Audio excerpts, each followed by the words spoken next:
Start. अस्सलाम वालेकुम नाज़रीन, जुल्फ़िकार राहत आपकी खिदमत में हाज़िर। नाज़रीन, आज की जो 23 मार्च की परेड थी, उसने सियासी तौर पर भी एक मैसेज दिया, जहां पर दफ़ाई तौर पर पूरी दुनिया के बसने वाले लोगों को हमने एक पैगाम दिया। वहां पर चीफ ऑफ आर्मी स्टाफ और प्राइम मिनिस्टर की बॉडी लैंग्वेज ने बहुत कुछ कह दिया, ना कहते हुए भी बहुत कुछ कह दिया, और समझने वाले समझ गए कि किस कदर मामलात ख़राब हैं। चीज़ें बहुत दूर जा चुकी हैं और पीटीआई का शराजा आहिस्ता आहिस्ता इस कदर बिखरता जा रहा है कि खान साहब को समझ नहीं आ रही कि उनके दाएं बाएं, उनके इर्द गिर्द फील्डिंग किस कदर सेट की गई है और वो किस तरह तेज़ी के साथ तनहा होते जा रहे हैं। आज परेड के अंदर बड़ा हमेशा उनको वार्म वेलकम करते थे बाजवा साहब, उनसे जफ्फियाँ डालते थे, कान में गुफ्तगू जारी रहती थी तमाम टाइम। लेकिन आज बाजवा साहब के साथ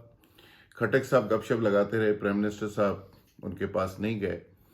और एक टेंस बॉडी लैंग्वेज थी। खैर, ये बहुत सारे लोगों ने महसूस किया, पूरी कौम ने महसूस किया, पूरी दुनिया के अंदर बसने वाले पाकिस्तानियों ने महसूस किया, बहुत सारे लोगों से मेरी बात हुई।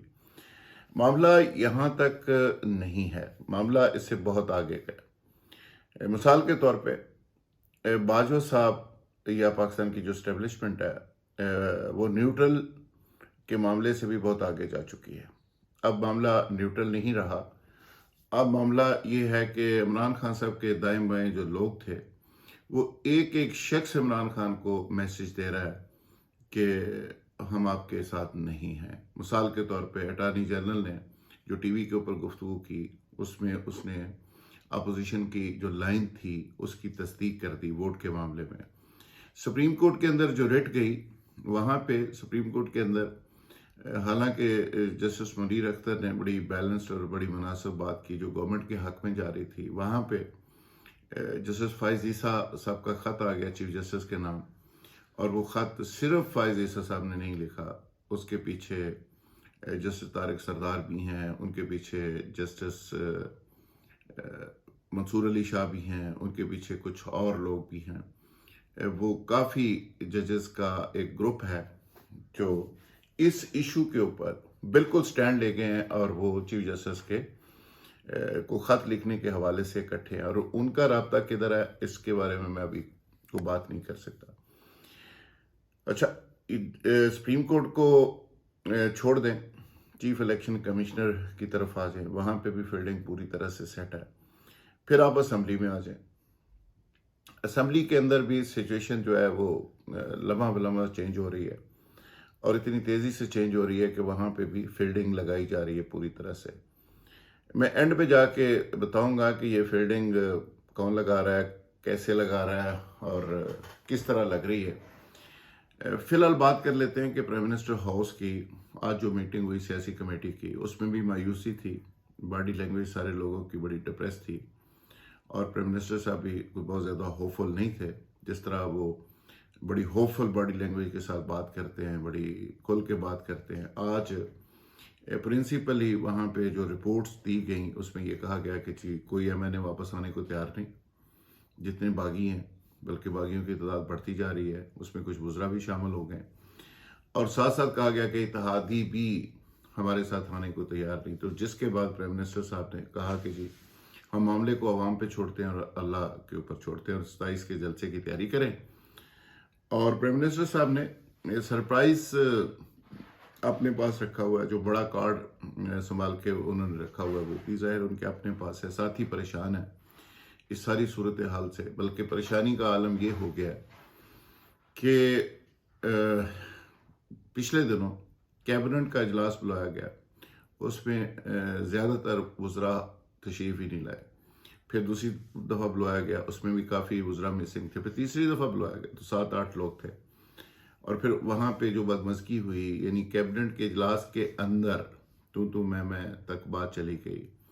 और वहाँ पे मैं नाम अभी नहीं लेना चाहता, ये कबल अस वक्त थोड़ी बात है, चूँकि आजकल ہمارے دوست پی ٹی اے کے خاص سے سینسٹیو ہوئے ہیں، تو ظاہر ہے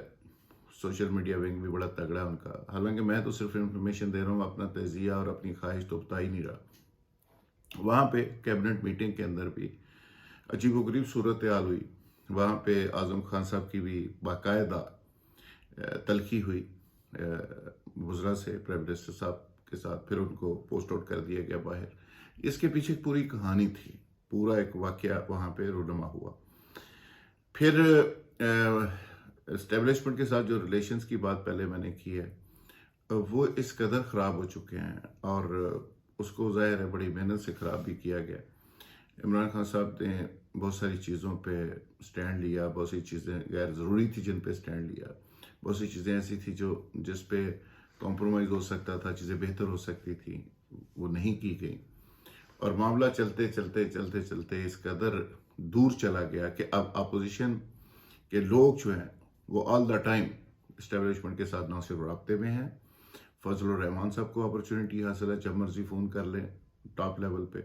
شہباز شریف صاحب اوپنلی اعتراف کر چکے کہ جی باجوہ صاحب سے ہماری میٹنگز ہوتی رہتی ہیں، اور وہ نواز شریف صاحب کے بارے میں ہمیشہ بڑا اچھا خیالات کا اظہار کرتے ہیں۔ یہ دیکھیں کتنی بڑی چینج اور کتنی بڑی تبدیلیاں آ گئی ہیں۔ نون لیگ کے تمام ٹاپ کی لیڈرشپ سرے عام یہ کہنا شروع ہو گئی ہیں کہ اسٹیبلشمنٹ ہمارے ساتھ ہے۔ اب نیوٹرلٹی سے معاملہ بہت آگے چلا گیا، اور وہ تمام کے تمام جو نون لیگ کے لوگ ہیں وہ ابھی سے عہدے اور سیٹیں اور ہر چیز کی وہ بندر بانٹ کر رہے ہیں، اور وہ کہہ رہے ہیں کہ یہ ساری سیٹیں ہمارے پاس آ رہی ہیں، اور گورنمنٹ کس طرح بننی ہے، کس طرح چلنی ہے، یہ ساری چیزیں ہم ہی ڈیسائیڈ کریں گے۔ چیف منسٹر پنجاب کے 2-3 کینڈیڈیٹ اور بھی سامنے آ گئے ہیں جو نون لیگ سے جن کا تعلق ہے، اور ان میں سے 1-2 لوگوں کا دعویٰ ہے کہ وہ یقینی طور پہ وہی چیف منسٹر بنیں گے۔ اب اسٹیبلشمنٹ کی جو کچھ عرصہ پہلے دوری تھی اپوزیشن جماعتوں سے، اب اس قدر قربت ہو گئی ہے کہ نون لیگ نے پنجاب اسمبلی میں باقاعدہ فوج کے حق میں ایک قرارداد جمع کروا دی۔ کبھی جو پی ٹی آئی مائلیج اس بات کا لیتی تھی کہ جی نون لیگ یا اپوزیشن فوج کے خلاف پروپیگنڈا کر رہی ہے، اب معاملہ بالکل الٹ ہو گیا کہ اب نون لیگ دفاع پہ آ گئی کہ جی فوج کے خلاف جو بات کرے گا ہم دیکھ لیں گے۔ اچھا، اس کے ساتھ ساتھ نون لیگ کے لوگ سرے عام یہ بھی کہنا شروع ہو گئے کہ باجوہ صاحب کے ساتھ تو ہماری ہے ہی، تو ہماری فیلڈنگ اسی طرح کی سیٹ ہے جس طرح کی فیلڈنگ عمران خان کے 126 دن کے دھرنے کی تھی۔ تفصیل میں جانے کی ضرورت نہیں تھی، وہ کس طرح کی فیلڈنگ تھی، دھرنا اسلام آباد پہنچا، کیسے پہنچا، کس نے پہنچایا سیفلی، وہاں ڈی چوک میں کیا ہوا، ڈیزائن کیا تھا، بندے کہاں سے آتے تھے، کھانے کہاں سے آتے تھے، ٹی وی چینلز کیسے مینیج ہوتے تھے، احتساب عدالتیں، جے آئی ٹی، سارا کچھ ایک پورا پروجیکٹ تھا۔ اسی نوعیت کا یہ ایک پولیٹیکل ایک سمجھ لیں کو ہے جو عمران خان کے خلاف پریکٹیکلی ہو چکا ہے، اور عمران خان صاحب اگر اب بچ جائیں تو یہ مجھ سے ہی ہوگا۔ لیکن ابھی تک جو فیلڈنگ میرے نالج میں ہے، جو فیلڈنگ جہاں جہاں لگائی گئی اور جس طرح سے لگائی گئی، جس میں کورٹ کے اینڈ پہ چیزیں کور ہیں، سپریم کورٹ ایسوسیشن سے شروع ہو جائیں، لاہور ہائی کورٹ کے لوگ، سپریم کورٹ بار ایسوسیشن، عدلیہ، میڈیا، الیکشن کمیشن، اسمبلی، اتحادی جماعتیں، انڈیپینڈنٹ ارکان اور باغی ارکان، یہ ساری کی ساری فیلڈنگ، اور ساتھ اسٹیبلشمنٹ،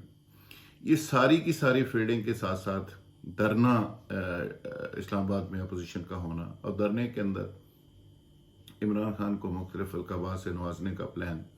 جس طرح کبھی نواز شریف صاحب کو نوازا کرتے تھے عمران خان صاحب، تو یہ ساری ایک طرح سے فیلڈنگ مکمل ہے۔ اور عمران خان صاحب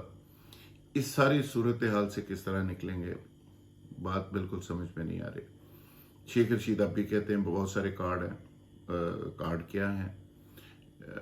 اور وہ کب سامنے آئیں گے، 2-3 دن لگیں گے، اب حلیف جماعتیں بھی اناؤنسمنٹ کر دیں گی۔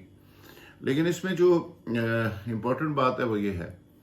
کہ عمران خان صاحب خاصے فرسٹریٹ ہیں، خاصے غصے میں ہیں، جس طرح میں نے کہا کہ کیبنٹ میٹنگ کے اندر بھی काफ़ी लहदे हुई, गर्मी सर्दी हुई, गालम गलोच तक बात पहुंची, एक दूसरे के गले तक पहुंची। वो मैं अभी नाम नहीं ले रहा कौन किसके गले पड़ा क्या वो। खैर, तो इस फ्रस्ट्रेशन में प्राइम मिनिस्टर साहब कोई ऐसा बड़ा इकदाम न कर दे जिसका अमकान है। मिसाल के तौर पे उनके करीबी हल्के या अपोजिशन इस बात को हवा दे रही है, प्रोपेगेंडा कर रही है पूरी तरह से कि वो नया आर्मी चीफ मुकर्रर कर सकते हैं, और उसके हवाले से कुछ नाम भी उनके जहन में है, कुछ नाम फाइनल उन्होंने कर लिए हैं। अब देखें आगे चल के ये क्या होता है, कब होता है। अभी सिर्फ इतना ही, दोबारा से इंशाल्लाह फिर हाजिर होऊंगा और कुछ और बड़ी इंपॉर्टेंट चीज़ें हैं वो आपसे शेयर करूंगा। जो लेटेस्ट डेवलपमेंट रात ये सुबह तक होने जा रही है, उस सारी की सारी कहानी आपके सामने रखूंगा। बहुत शुक्रिया, थैंक यू वेरी मच। अगर वीडियो पसंद आए तो इसको आगे शेयर ज़रूर करें और मेरे चैनल को सब्सक्राइब ज़रूर करें